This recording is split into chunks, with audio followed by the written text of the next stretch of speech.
Hello everyone. तो आगे बढ़ते हैं अपने verbal and non verbal communication के चैप्टर पे। तो आज का टॉपिक है हमारे पास नॉन वर्बल कम्युनिकेशन। क्लियर है? तो इसमें सबसे पहला पॉइंट है हमारे पास, that is the visual communication. Clear है? तो सिंपल विजुअल कम्युनिकेशन क्या होता है? विजुअल्स जो हमें दिखता है, जैसे हम लोग कहते हैं ना कार्टून्स। कार्टून्स बच्चों को बहुत पसंद होते हैं। क्यों ऐसा होता है?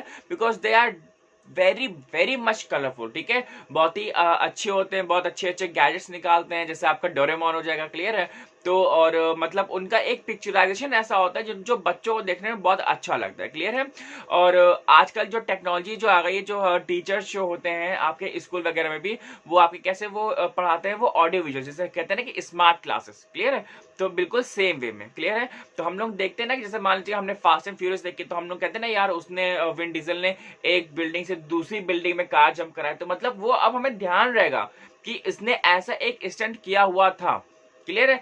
आप सोशल मीडिया चलाते हैं, तो सोशल मीडिया में क्या हो जाता है, आप देखते ना मीम्स, तो वहां पे मीम्स क्या होता है, वो आपको दिखता है कि भाई एक फोटो में ही उसने इतना ज्यादा कुछ कह दिया होता है कि मतलब आप उसको एक्सप्लेन भी नहीं कर सकते। जहां पे लिखा हुआ है ना आपकी बुक में, a picture is worth 10,000 words. Clear है? तो मतलब क्या है कि एक जो पिक्चर है वो 10,000 वर्ड्स के बराबर है, कि आप अब मीम शेयर करिए, वो ज्यादा होता है। और मीम्स जो होता है वो लोगों के यहाँ पे बहुत जल्दी, मतलब क्विक एक्सेस करता है। क्लियर है?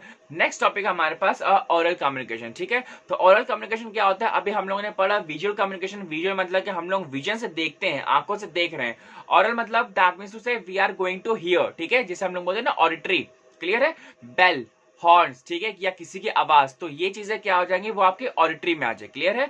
तो यहाँ पे चीजें क्या होती है, जब हम लोग कोई चीज हम लोग सुन के उस चीज को एक्सेस करते हैं, हम उस चीज को पहचान लेते हैं। घर में कभी भी कोई भी जब मेंबर आता है, तो हम लोग को कैसे मालूम चल जाता है कि या फला मेंबर आया, ये मम्मी आई, ये मेरे भैया आए, ये मेरे दूर वाली दीदी आई है, तो हमें कैसे मालूम चलता है? सिर्फ उनकी आवाज सुन करके। क्लियर है? बहुत बार ऐसा होता है कि हम लोग गाने सुन करके के हम लोग मूवीज के नाम बता देते हैं, तो ये क्या होता है, that is the auditory communication. Clear है? नेक्स्ट टॉपिक हमारे पास बॉडी लैंग्वेज। ठीक है, हम लोग बॉडी लैंग्वेज देखते हैं कि बॉडी लैंग्वेज हमारा एक किस टाइप का कम्युनिकेशन होता है। दैट मीन्स कि इसमें भी हमारे दो टाइप के होते हैं, जेस्चर्स आते हैं, पोस्चर्स आते हैं। क्लियर है? आपके में यहाँ पे दिया हुआ है बॉडी मूवमेंट और द काइनेसिक्स। ठीक है, तो यहाँ पे जितने भी फेशियल एक्सप्रेशंस, वॉकिंग, शिगलिंग, देखना, ठीक है, किस तरीके से मैं आपको देख रहा हूं, या आपके जो टीचर्स आपको देखते होंगे, है ना, तो दैट इज व्हाट, कि वो एक उनकी बॉडी लैंग्वेज से ही, दैट मीन्स वो कुछ बोल नहीं रहे हैं, बात नहीं कर रहे हैं। बहुत बार ऐसा होता है ना कि टीचर पढ़ाते पढ़ाते अचानक से साइलेंस हो जाता है,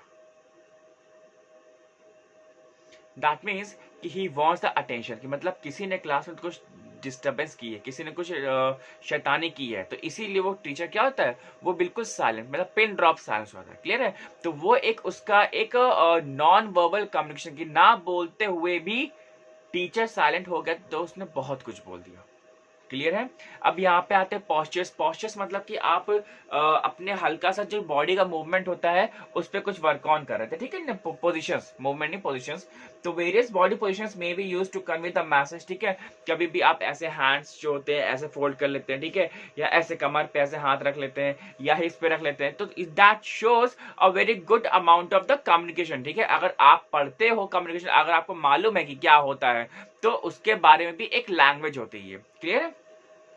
तो जैसे कि हम लोग देख सकते हैं ना कि यहाँ पे लिखा हुआ है, the way a person dresses also conveys the meaning. For example, casual dressing shows the informal attitude, where the formal dressing conveys the importance of the situation. ठीक है, तो हम लोग कभी देखते हैं टीचर्स वगैरह अगर आपको पढ़ाते हैं स्कूल में, तो बहुत ही फॉर्मल बन के आते हैं, मतलब ऐसी कोई शर्ट नहीं पहन के आए जिसमें यहाँ पे धूम 3 लिखा हो, ठीक है, या रेस 2 लिखा हो। क्लियर है? तो दैट मीन्स कि मतलब वहां पढ़ाने आ रहे हैं बच्चों से, बच्चों से इंटरेक्शन करने आएंगे, तो दैट मीन्स कि वो फॉर्मल बन के ही आएंगे। क्लियर है? तो और जो लेडीज टीचर आती है, वो भी कैसे आती है, वो बहुत ही डिसेंसी के साथ आती है। ठीक है, ऐसा नहीं होता वो शादी के लिए तैयार होकर के आ रही है। क्लियर है? नेक्स्ट टॉपिक है हमारे पास, that is the paralanguage. ठीक है, ओह, आउच, ऐसा जब भी निकलता है ना, तो होता है क्या, हम लोग कुछ बोल नहीं रहे हैं, बस एक आवाज निकली है और उससे आप समझ सकते हो। ठीक है, बोलते हो ओह, मतलब किसी ने धक्का दिया, आउच, मतलब आप गिरने वाले थे। ठीक है, तो ऐसे बात करते करते कभी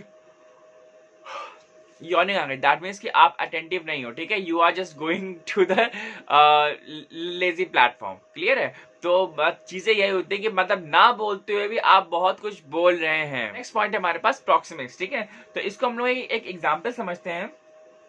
When a manager gets close to the subordinate during a conversation or the meeting, it shows his interest in the subordinate. Clear है?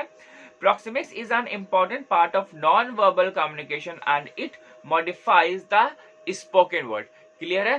तो मतलब इस एग्जाम्पल से तो क्लियर होगा कि जो मैनेजर और एक जो सबॉर्डिनेट का जो एक जब बॉन्डिंग आती है, जब एक कोऑर्डिनेशन जब साथ में आता है, तो दैट मीन्स कि वो उसको कुछ बताना चाह रहा है। नेक्स्ट टॉपिक हमारे पास क्रोनोमिक्स, ठीक है, तो दैट मीन्स हम लोग टाइम लैंग्वेज बोलते हैं। दैट मीन्स कि भाई हम लोग जो इंडिया में टाइम को हम लोग उतना सीरियसली नहीं लेते हैं, लेकिन अगर हम लोग जापान की बात करें, यूएस की बात करें, ठीक है, तो वहां पे जो टाइम को बहुत सीरियसली लिया जाता है। दैट मीन्स अगर उन्होंने कहा है कि भाई 3 बजे आ जाना, तो मतलब 3 बजे आ ही जाना।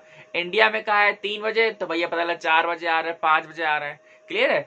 तो that is the chronemics. Next point है हमारे पास हैप्टिक्स और टैक्टिलिक्स, ठीक है, तो दैट मीन्स टू से this is a communication from the touch, ठीक है, एक पर्सनल टच से आता है कि एक माँ का टच अलग होता है और एक गर्लफ्रेंड का टच अलग होता है, ठीक है, एक पिता का टच अलग होता है और एक बॉयफ्रेंड का टच अलग होता है। दैट मीन्स टू से कि जो पर्सन के जो टच होते हैं, कभी जब माँ ऐसे फेरती है या सर पे हाथ फेरती है तो एक अच्छी फीलिंग आती है, लेकिन उसी की जगह पे जब कोई गर्लफ्रेंड हाथ फेरती है तो उसकी फीलिंग एक अलग होती है। नेक्स्ट पॉइंट है हमारे पास आर्टिफैक्चुअल। क्लियर है?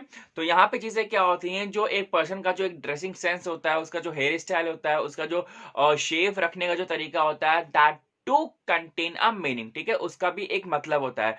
तो we need to get in to the touch with that person and हमें यह मालूम होना चाहिए कि वो पर्सन बिना बात किए भी हम लोग उसको कैसे समझ सकते हैं, कैसे उसकी बॉडी लैंग्वेज है, किस तरीके वो कपड़े पहनता है, या कपड़े से ही हम लोग उसका समझ सकते हैं कि उसका माइंडसेट क्या है। नेक्स्ट टॉपिक हमारे पास साइलेंस, ठीक है, तो साइलेंस मीन्स टू से कि साइलेंस अच्छा आता है तो आप समझ सकते हैं कि टॉम एंड जेरी का शो। क्लियर है? टॉम एंड जेरी का शो हो गया, या चार्ली चैपलिन के जो कॉमेडी वगैरह होती है, दैट इज स्पेक्टेक्युलर, ठीक है, उसका तो कोई जवाब ही नहीं है भाई साहब। क्लियर है?